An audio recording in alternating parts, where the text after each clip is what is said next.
What's up, guys? Today I want to talk to you a little bit about why I live below my means and why you maybe should too. So first of all, to talk a little bit about my life. Like for the past 4 or 5 years, I've been traveling on and off, being on the road, living in different countries.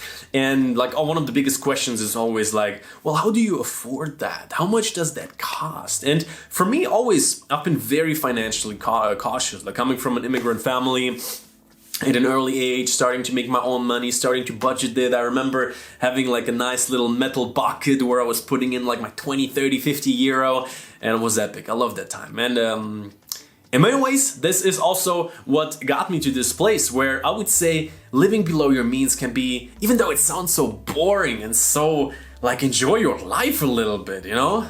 To me, can be one of the most enjoyable things, one of the most sexy things, one of the things that I think can make life a lot more fun. Even though it sounds a little bit counterintuitive, it's like, well, save your money, think about the future, things like that. So I want to talk to you about a few of the main reasons why for me it's very important to at least minimum save 15-20% of my income, preferably even I aim actually every month at around 50% personally. So the thing for me is, I would say for all of us, it's about next to raising our income, it's also about developing systems to make it easy for us to put money on the side. So many people talk about maybe have a pay yourself first system where you put some money on the side right away, 20%, and you don't even get, tempted to spend that money. For me personally, I never had the problem necessarily to be tempted to spend money, but often I was losing track of my expenses. So me personally, I track most of my expenses, and I also try to drive the cost down. So the way I do it is most of the time I spend in countries that are a little bit more affordable to stay at. And while you might say well, I live in one country, I have this job here, I cannot really do it. It's I follow some financial channels, and there's a lot of people with a lot of different approaches, also some friends of mine. The most easiest one that everyone can start out with, is let's say if you don't live at home, live with roommates for a while. It's in some bigger cities, that's the most common thing, but in other cities it is not. But that's a super way to just save a bunch of money right away. Then if you already have been working for a while, you've been saving up for a while, there's people that do things like house hacking, where let's say they finance a house, they rent half of it out, and they live in the other half for free. I think that's super cool, super epic. Then there is other people that maybe they run an Airbnb business, if you will, and they live in between the units, they travel or however.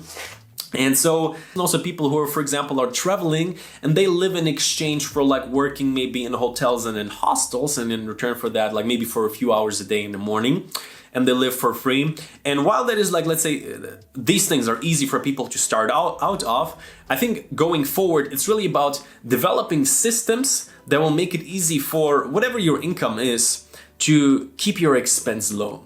To share my personal situation, I think I'll share it at the end of the video, how I had some of the months where I spent the most little amount of money ever, pretty much, far below $1,000 last month, which also wanted me to film this video. And I was able to save far above than half of my income, which was super epic. And I want to definitely hold on to that while trying definitely to raise my income. But let's talk more about, let's say, the benefits of living below your means. It's if you look at statistics, 2/3 of, for example, Americans, a lot of statistics are from America, are very worried about their finances, which is very normal. I would say most of us are.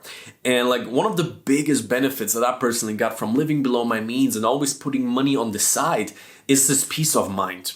It's just it's a mental health thing. It's if you have to be worried about money at the end of every month all the time, because look around you. Well, what are you watching this video on? Maybe on a fairly nice iPhone. Where do you live? Maybe on a bigger apartment than you would maybe need it. Well, you might say yeah, I had this job, and it's well, you chose the job. It's always about personal responsibility. If you are not in the best situation, but you don't complain about it, and you're yeah, that's what I chose, and I'm cool with that. But whenever I feel I sometimes like to complain, and then I'm well, if I'm complaining, then I also need to do something and change something about it. And that's also what I've been doing a lot. And just living below my means, and always also knowing that my net worth is slightly going up a little bit, the amount of money that I have, it just gave me so much peace of mind. And at the end of the day, freedom, like I talk a lot about, got a world to see for me, is like always keeping in mind there's a little bit more in store in this world. And I want to create an environment where I feel I make being brave and courageous, if you will, much more easier, because I know that if shit hits the fan, if everybody goes wrong, I build up a certain cushion that can make me survive for 2 years, 3 years, living a similar life as now, trying to figure out the next thing. And I think that's one of the biggest things you can do. If you're like a young guy or girl watching this at home, like still living at home, maybe you're like 18, 20, 25, or how, like that doesn't really matter. If you're in a position where you can cut down a lot on your cost, maybe get whatever, if you don't have like a job, no, get a job, live at home for another year or two. And like, especially if you live in the Western world, like many of my buddies back home, like that I went to school with, if you would stay at home this 1 year and work, you could put 10K aside. And with 10K, like if you do it in a smart way, if you really would want to, you could survive off of that for 2 years, even like traveling in Asia or something, which for many people is a dream. You could do that. And for me personally, it gives you an opportunity. I feel like many people do that and then they just spend 2 years like hanging out.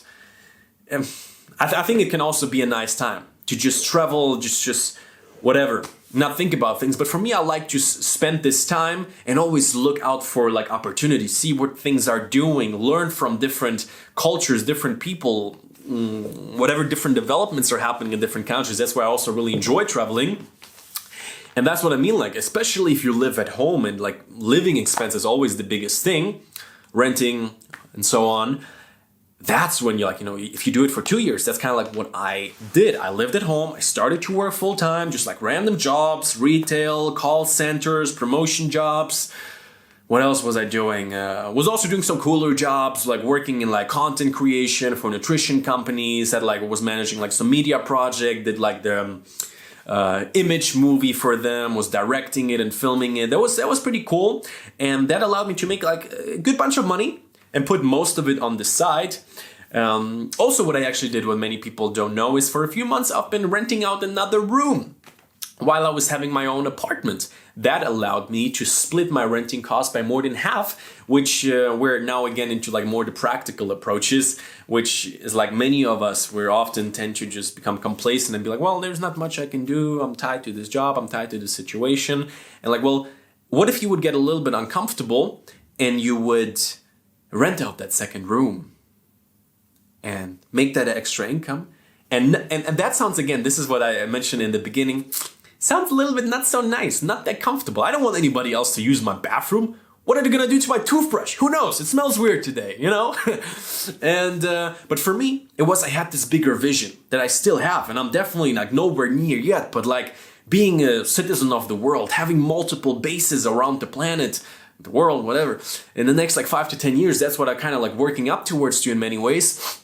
And that was an idea that pumped me up. That was an idea that made it really exciting to build this safety cushion, which was consciously also my intention. Build this safety cushion for now. And now I have it. And for me, it's like, I don't go below this amount. But at the same time, what I had to personally work on is also let go a little bit of living below my means and being frugal from a perspective of not wanting to spend really any money.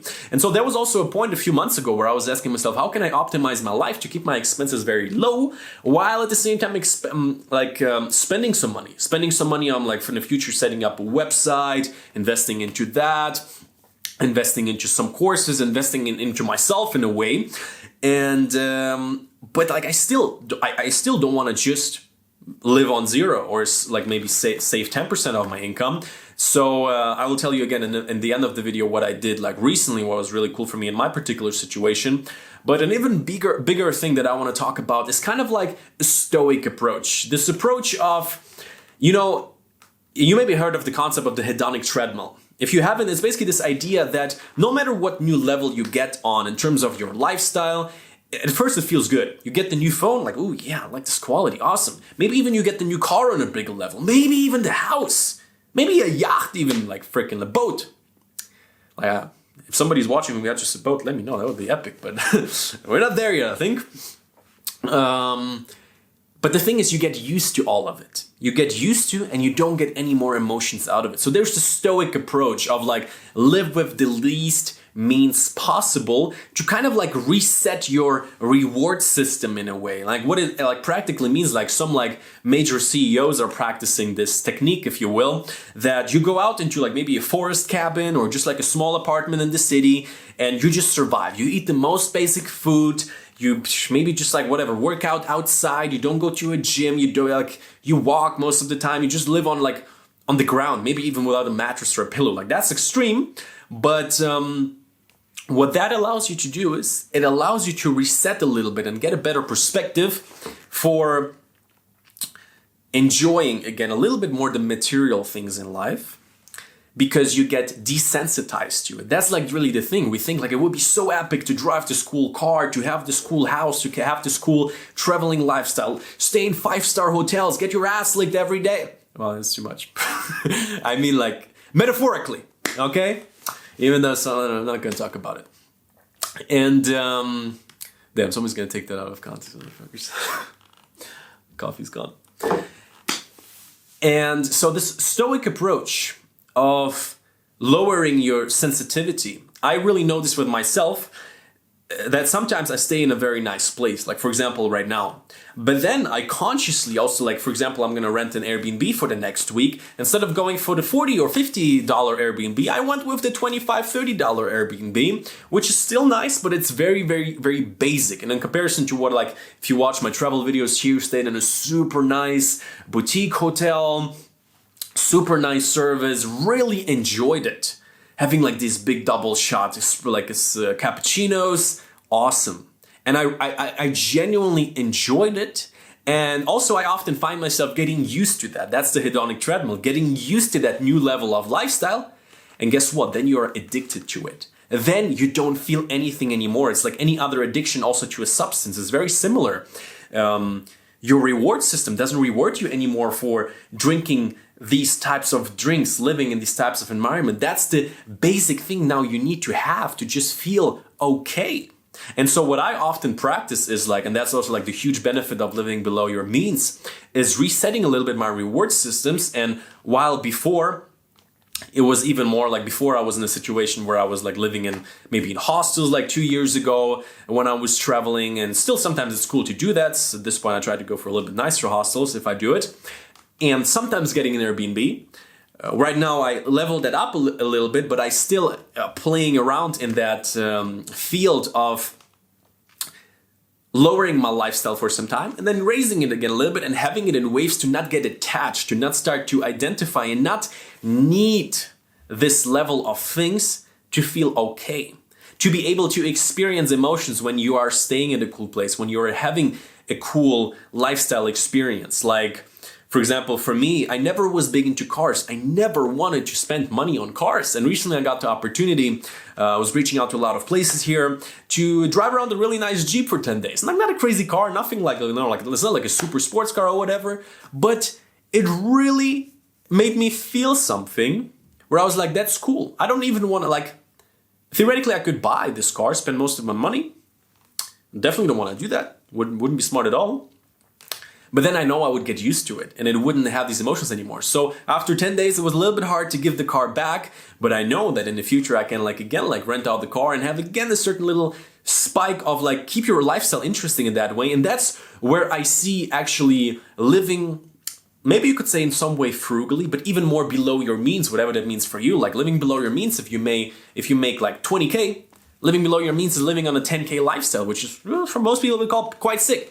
If you make $5,000 a month, living below your means is for me living like on like around $2,000 or $3,000. If you make $3,000, it's living on $1,000 or $2,000. Where I spend a lot of the time, I try to never spend more than $2,000 a month. I always try to save at least like half of my income. And so with that, for me personally, what makes it really cool and really fun is this idea that you are working on this bigger vision. So not feeling restricted, not feeling sometimes like, you know, you are like not allowing yourself to have something.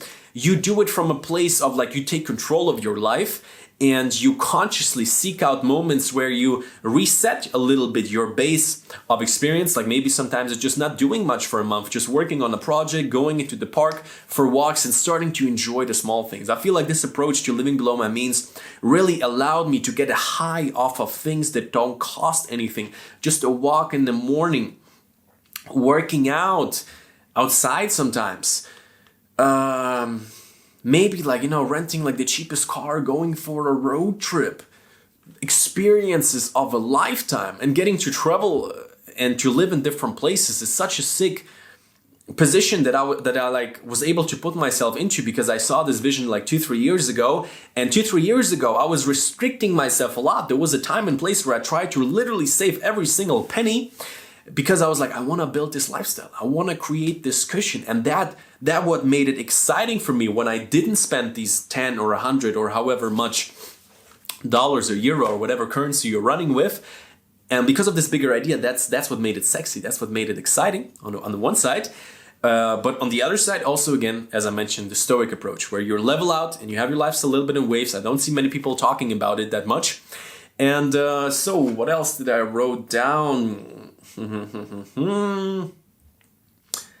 So it's like the mental health aspect a lot. It's like be prepared for emergency. It's like most people live with this big anxiety within them, which I also had to some extent. And I was like, that's also why I wanted to build this cushion. It's like when shit hits the fan, you will be fine. You will be just fine. And I think what that allows you to do on a much like lower level, like deeper level, core level, it allows you to go into the unknown a little bit, go into what you truly want to do. I think all of us can relate that sometimes we want to do this ambitious idea, the super cool thing we're interested in, like beat me, like, traveling the world. For some other people, it might be whatever, starting a local business, starting a cafe. Like, I think you always should research the market and see if it's a smart thing and not just like randomly do, because you're like, well, I have the safety cushion. Like, why not? If I fail, nothing's wrong.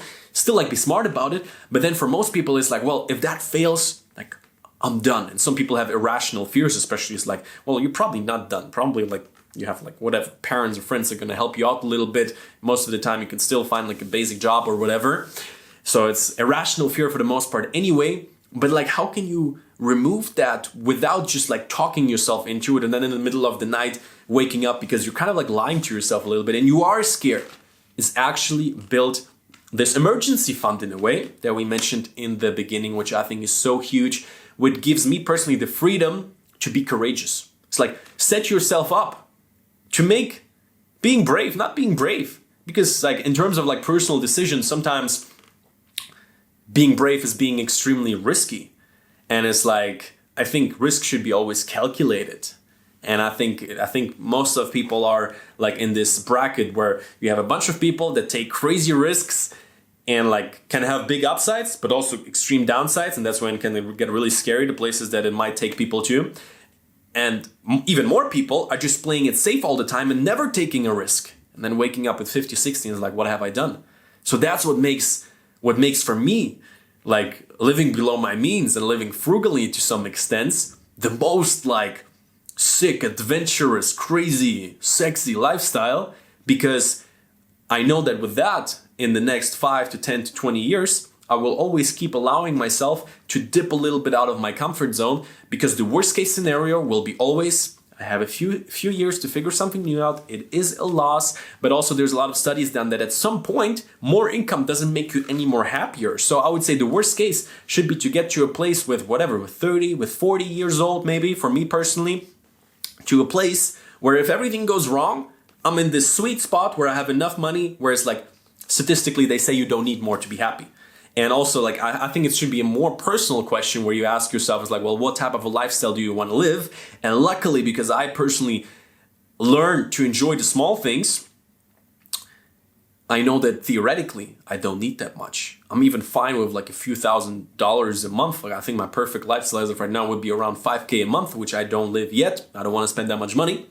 But yeah, of course, again, the hedonic treadmill will probably kick in. And I think at some point, maybe it's also cool to live with a much higher expense, because it might, there's a lot of different approaches. It might push you to do more, to do better, and not just think about yourself, think about your family, think about society. It's like, well, you feel comfortable with 5K. Why don't you go far beyond and live a 50K lifestyle, but you produce over 500 for the overall, like you employ a lot of people and things like that. That's also, I think, is an interesting idea, but definitely a little bit further in the future. And last thing, I would say it all sums up in this big aspect of freedom. And what I was teasing is like me personally, like last month, I just checked, I spent like 700 euro. That was like the lowest month in a long time. And that was mainly because I was like sitting and I was like, so the next month I cannot really travel to another country. I'm in Albania right now. I like it, but I've already done a lot of things and I'm not really excited about travel content. I'm like, let's reach out to some people, which I usually do frequently anyway, but I don't like to do it that much for reasons that's a little bit taxing to like negotiate with people, talk with people, and it's not such big of an upside for me personally. Basically, like reaching out to hotels, to tour companies, to car rentals, to a lot of potential partners to be featured in my travel videos, usually in exchange for service. So they're not paying me, I'm not paying them, but also I always try to make deals where they don't give me any requirements. So it's not like a paid sponsorship, because then, you know, they have something on you. They're like, well, we paid you money, now you're gonna do what we tell you.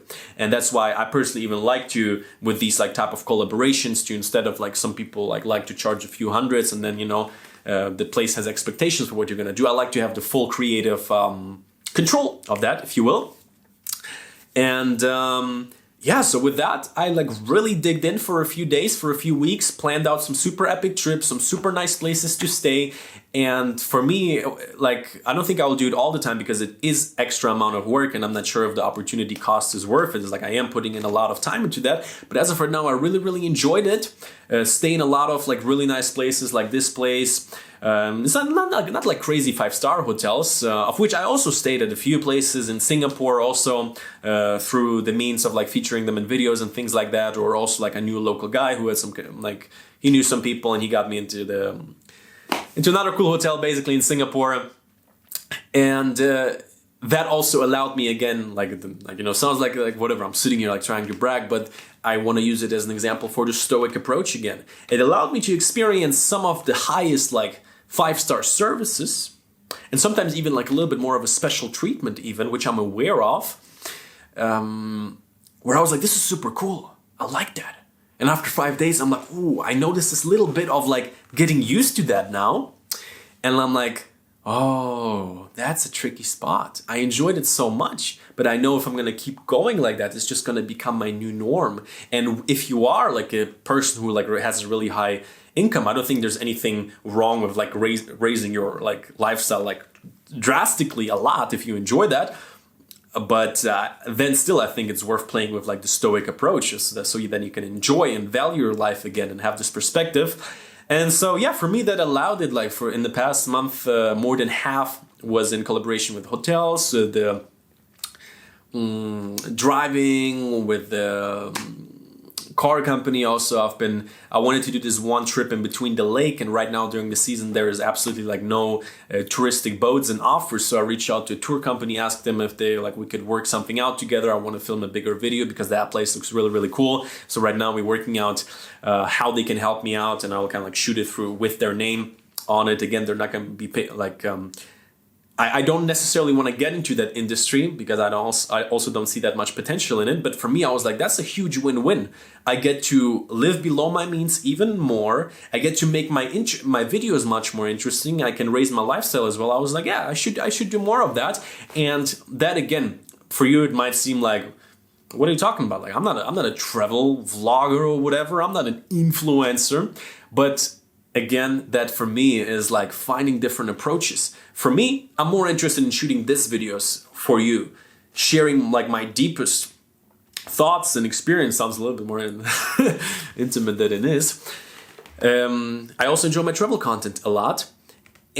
And I was like, well, I already built something a little bit bigger in the travel niche. Why I don't leverage that? And for a lot of other people is like, whatever, they can get a mortgage and get a house. They can maybe do the house hacking thing. Just play into your situation and your strength, while I could like try to whatever, start to try to build something from scratch like I'm maybe doing with this channel also in a way. It's still yet like not a bigger part of my project. I also decided to play into what I've already built to a certain extent. And for me, it was almost like something that I didn't really saw. And now my whole travel project is transforming a little bit into a direction that I really like, which is kind of like I travel around the world, I show special experiences, been already keeping in touch with a few tour companies in other countries as well. And I'm like, I'm excited about it. That makes the whole travel project exciting, more interesting, and allows me to raise my lifestyle without raising the cost. And that's something that I truly wish for you to figure out for yourself as well. It may be also just in the way of just raising your income, just maybe saving and investing money. But overall, I think living below your means is one of the key things, especially for mental health. To keep calm, to keep grounded, to allow yourself to go sometimes into the unknown, to create a greater life for yourself. With that, we're gonna see each other very soon. As always, all the details of what I'm up to are in the description. Also connect with me on Instagram to stay a little bit up to date where I'm up to. Also a good way to reach me. You know, there's sometimes like some weird messages that I get, but whenever I get a cool question or some input, some ideas, I always try to respond on the Instagram. We're gonna see each other very soon.